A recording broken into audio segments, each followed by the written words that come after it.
and this is Mirrorsphere. Dan, your host. Hello and good day to you all. It is Monday morning, and I am live from here from Missouri, talking to you today about Mandalorian Season 2, Episode 4. I know I did a live stream with Matt Mardigan and Fat Steven Seagal, but we decided that I want to do an actual breakdown. We didn't really get to break it down. We kind of went off subject a little bit. If you've seen that live stream, it was fun. We had a great time. But I want to do a full breakdown, my feelings about the episode. This was a good episode. I really enjoyed it. I thought it was really good. You had the beginning. You had the Razor Crest still all fucked up, and he's trying to get back. He's trying to figure out. Baby Yoda inside this little area that Mando can't reach in, so he's trying to convince Baby Yoda to put the red wire where the blue wire was, and blah, blah, blah. Ends up shocking himself. It was really kind of cute. I would say that was a good Yoda scene. Baby Yoda, or the child, I should say. Other than that, what happened to it? Then they had a little scene where they're drinking soup together. Mando's not taking his helmet off. So and then he decides, you know what? We're not going to make it without getting some repairs. So, of course, they decide to go back to Navarro, which is that, world where he first started out. And you get to see Gina Carano as Cara Dune and forgetting his name right in a second, but it's the guy who actually directed this episode. I'll have to look it up later. Anyways, and he gets there. They said, "Hey, no problem. We'll get my best people on it." And he has his two engineers go up and start fixing his ship. He said, "It doesn't matter the price. We'll take care of it." And so anybody asked Mando for help. He takes the Baby Yoda to a school. You're going to see where this kid's eating some weird blue cookies. What is it with this show and blue food? Okay? The whole new Star Wars thing and this weird blue food things, like blue milk, blue cookies. Anyways, so Baby Yoda does a little scene where he's like looking at the kid and asking for a cookie, and the kid's like, "No, go away, shut up, go away." And then he steals his cookies using the Force. Then you gotta see. Then it goes to him. You meet the blue fish dude. I don't remember his name at all. I don't know if they even really said his name. That he hunted in the first episode, and he's got the guy working on his books or something to pay off his debt. He's got like 300 and some years. He's got still debt or something like that. So they tell Mando they're going to attack the Imperial base that's on Navarro. They want to destroy it so that there's no place left on that planet for the Empire to have any kind of power. They agree. So they take off. The blue guy's driving. It's his speeder, I guess. And they drive to right to the door. They make this whole scene. Or he's like, "Are you sure you want me to drop you off that close?" And he's like, "Do it and I'll cut off some ears." And he's like, Fine. And they constantly had to convince this guy to go with him or he's gonna die. Which technically he would have. And they get to the door. They make this whole scene where he can't open the door because the lava is too hot. It fried all the door circuits. And it's because Imperial, junk. So Mando flies up to the actual docking bay, shoots all the dudes, and then opens the door, sends the elevator down for them so they can go back up. So they take the elevator up. It's a bunch of dead freaking stormtroopers. They all go inside. He makes a comment. They have this vehicle that I believe was I don't remember, I think it was in Clone Wars. It might have been, but it was mostly in Rebels. They used it a lot in Rebels. It's like a longer troop carrier, and it's got a big gun on the back. So the blue fish dude makes a comment of like, "Oh man, I could make so much money off the black market with this." And they said, "Well, it's gonna burn up with us," as Junk Genius says. So they all go in. They sneak their way in. They kill one of the dudes in the main office. They choke him out or kill him. I don't know. They knock him out. Take his transponder. Realize where the lava vat is. What their plan is to overheat the lava because there's like a coolant system that keeps the lava cool and also powers the base. I guess they shut off the coolant system so it would overheat the lava, and the lava would erupt and would destroy the whole base. That was their plan. So they did that. On the way out, they stumble upon a weird cloning looking facility. A couple of guys are trying to race all the data quickly because they know somebody's on the base. Right now, everybody's under alert. I'm guessing one of the dead guys got found, and they're trying to find who the intruders are. So they're hurrying up, trying to race all the data and get rid of any evidence of what they're doing. They end up killing both those guys. And they see a transmission from that weird doctor guy that was in the first season to Moff Gideon. That he didn't have enough blood. They ran out of blood, and they can't. What they're doing is they're transferring M count. I guess you can transfer force abilities into someone else through their blood,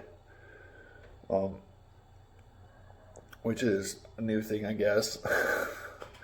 They call it the M count, but it's midichlorians is something they made up in the movies that a lot of people didn't really like in the prequels, and because it kind of put some because the Force was supposed to be like this mystical thing, and then they put that in there, and it kind of messed up the whole mystical part.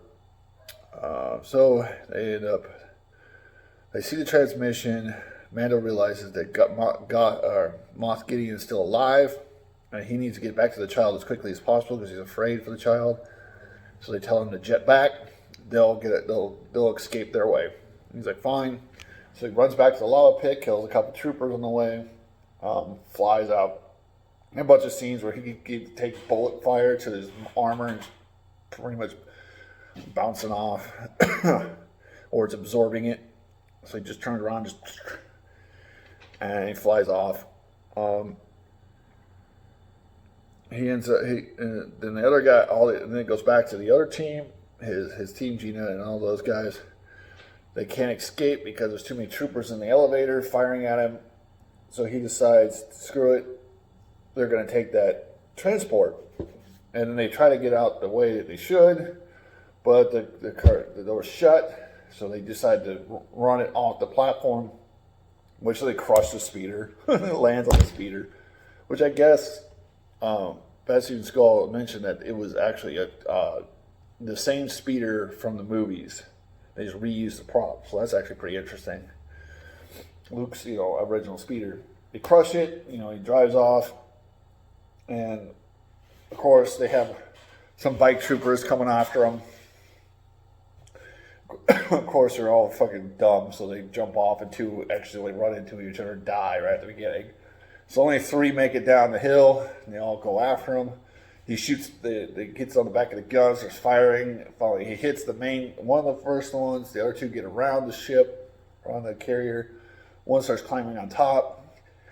Gina runs the side of the friggin' carrier, which I don't see why these bike troopers would have not seen that coming. Like, you have mountains on each, like giant cliffs on each side. You're down this little tiny valley, and she's just like, boom! Crushes against the side. And the other dude's looking for the other guy. He's up on top. So he turns around, realizes the guy's got a thermal detonator, about to chuck it in. And so he blasts the dude. Shoots the dude, fucking explodes. The armor, I guess, is strong enough that it protected him. And then they're like, woohoo, we're free! We got rid of them all. Ha, we win. And then the base explodes. Behind you see the lava fucking erupt. And the lava pours out the front and fucking explodes. And they're like, yeah, we win. We killed the base. So they're driving on. And then they hear the TIE fighter's noise. I can't make the sound. It's like a roaring sound. And there's like, shit. Okay, too soon. So he gets out the guns, he's blasting, blasting, trying to get him. And for some reason, every time he fires, the gun goes like this. Because he's like, and he's got to boom, boom, boom, and his like gun like twists and shooting the walls, and it's like, and he can't hold it straight. And finally, he does hit the TIE fighter, but unfortunately, the TIE fighter comes straight at him. So it crashes, and then part of the TIE fighter hits the back of where the gun is. He jumps forward to avoid it, which is, whatever.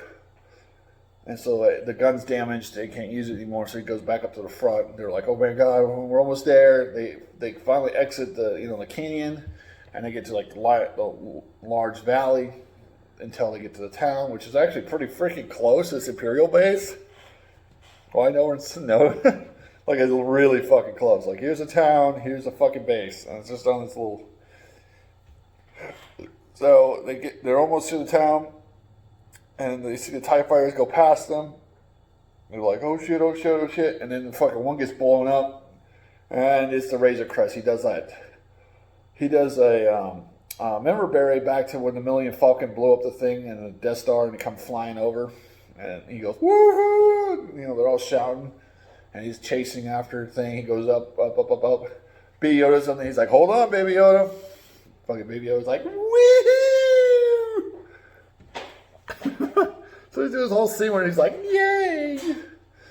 Fucking, they blow him up. And then he does this all, like, fucking 360 fucking he stays in the sky for a second and hits the jets really hard and does a spinning thing. So he can avoid the blaster fire from the other TIE fighters coming up at him, and he shoots the TIE fighter, explodes, he comes through it, and then you got the three on the thing outside their thing going, yeah!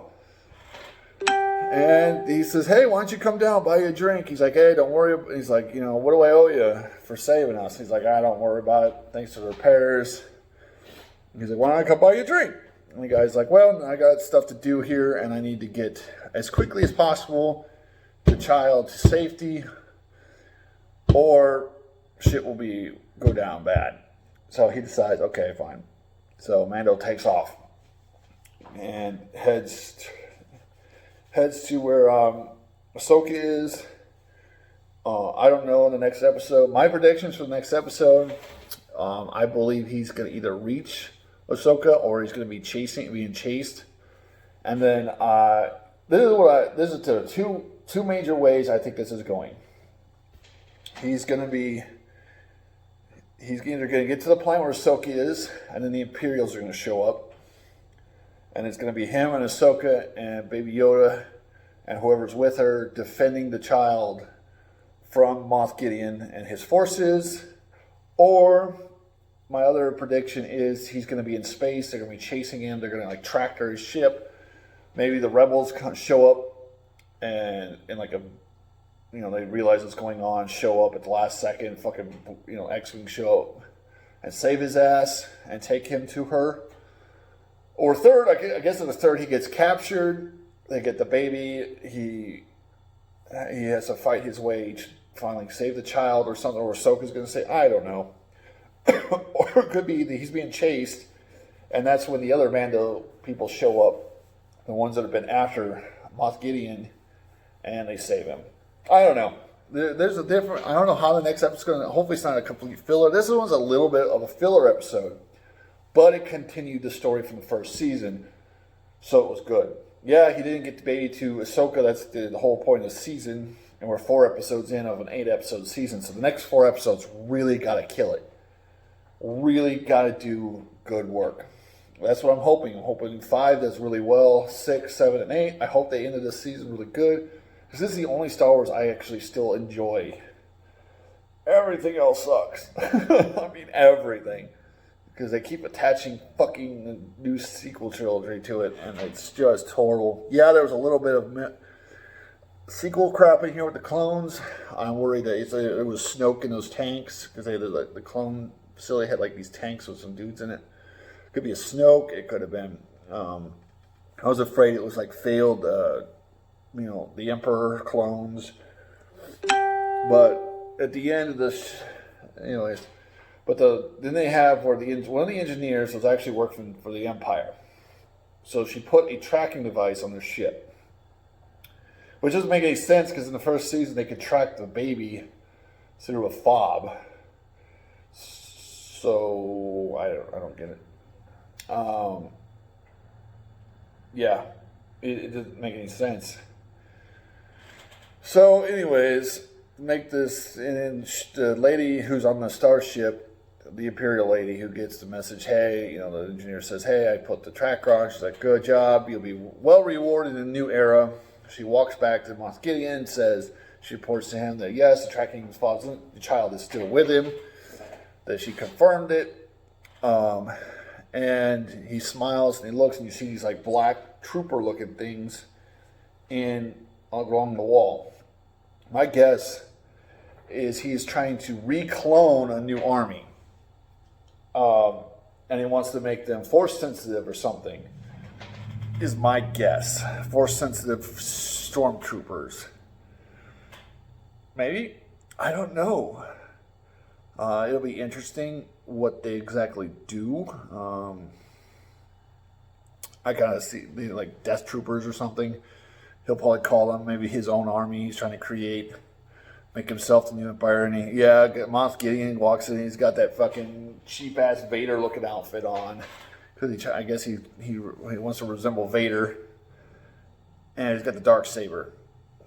And that pretty much ends with that, him smiling at him, overlooking his troopers that are moving. So I don't know. I don't know exactly what they're going to make those. They could make it a force-sensitive trooper, or like deadly, special force troopers, or they're all machines maybe. Because they look like they have engineers or something, those clone guys working on them. So I don't know. It'd be kind of interesting. They're all like a special, like deadly android or something. But hey, who knows? Who knows what they're going to do? What I think about this episode, I give it a 7 out of 10. Yeah, they could have been, some of the acting was a little bit, Gina, I think, kind of stole the thing for me, because Gina Carano's fucking gorgeous and a kick-ass, and when she's fighting, you actually believe that shit.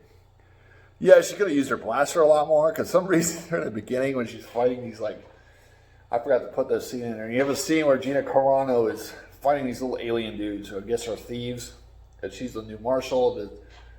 So she goes in, she beats them all up with her bare hand, pretty much her bare hand. She throws a knife at one dude that she steals from one of the aliens, and then she blasts the last one. And I'm like, why didn't you just blast them all? You blast the first one, blast the second one. But no, she does this whole thing where she picks up like the dead body of one, puts it behind her, and the guy's blasting and keeps hitting his friend, and she throws it behind him on top of him. And it's kind of weird. They had this weird little, looks like a ferret. It's all super excited because they're going to eat it. It's a little happy for her. But yeah, do I think that she'll be good on her own show? I don't know. I'd have to watch it and see what they do with her character. I think what they should do with her is bring her back to Rebellion. I think she should decide that maybe something is going on in the Outer Rim, and maybe she needs to lead her own unit. Maybe she'll go back to Rebellion, recruit some of her old friends or something, were a part of her old unit, because she was a drop trooper. Maybe she could find some of her old drop trooper friends, maybe even the Mando eventually would come in every once in a while and help her out. And they could get together maybe in that show and hunt down, I don't know. I don't know what they'll do with her. Because I know they're playing her own show. And they're playing an Ahsoka show. If it ever comes out. Right now, Disney is hurting. They need shows on Disney Plus, and the Mando is doing good. Problem is, it's only 8 episodes, like 30 to 40 minutes a piece, and that's it. And when it's done. Like, people are still talking about it, but eventually they're going to be like, okay, what's next? Problem right now is they still have the same people in charge who dealt with the sequel trilogy, who don't know what they're doing. They don't really have a plan for Star Wars. They don't know what the future is going to be. They keep screwing it up with these ridiculous characters. that nobody likes, like Rey. They keep shoving her into everything because she's like the on-screen representation of fucking Kathleen Kennedy, I guess. And it's dumb. And she's the worst written character ever. So hopefully it'll change. I hope they get rid of the sequel trilogy altogether. Maybe say, you know what, people are right. You know, we really kind of fucked the pooch on this one. Let's start over. If they would just admit that they screwed up, and they say, hey, you know, we got rid of the people like Kathleen Kennedy and those people who use our franchise as a platform for their own fucking crap, their own identity politic crap, and they go back to good storytelling. They bring on people who love Star Wars, who are like, you know, I'm going to sit down and I'm actually going to make a good Star Wars show that feels like Star Wars for Star Wars fans, and maybe even bring back the trilogy, you know, the book series, the EU. You don't have to make all the books; just make some of the good, better ones. You know, the Dark Empire series. You know, the ones that went right after with Mott Tusken, or what's his name, Tarkin, I believe. I don't remember. It's been so long. And a blue dude who was like fucking. That dude would be a great movie villain. He's smart. He's cunning. He doesn't have force abilities, but he plans ahead. He's a tactical genius. And it would be really interesting to see them, you know, Luke and those guys. The problem is Luke's got, you know, everybody's gone. I don't know. They could do an animated series. And if they do it like the Clone Wars and stuff, they could do it that way. And bring the EU back. I think that would be an interesting way to do it. Other than that, I got nothing for you guys. So thank you for being here. Thank you for all the support that those of you who have subscribed to me. Thank you so much for subscribing. If you haven't subscribed, please subscribe.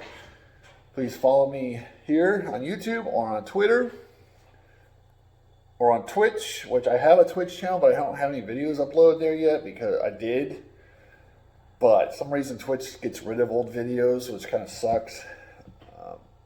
So I'll have to, when I get my game capture card, when I can finally get it, I'll be doing a lot more video game stuff. I do plan on doing, as soon as I get my loan, I can get my computer built. As soon as I get my computer built, I will be getting Cyberpunk on that. I plan on either doing on the computer and on the PlayStation 4 Pro that I have. Actually, my PlayStation's working again because actually I had to go get a whole new one, which I brought it in the Best Buy because it would not fucking start. It wouldn't update. It wouldn't fix itself at all. So the people, luckily, I have my protection plan, so they got rid of that one and they sent me a brand new one. So awesome. I'm just uploading all my old stuff back onto it.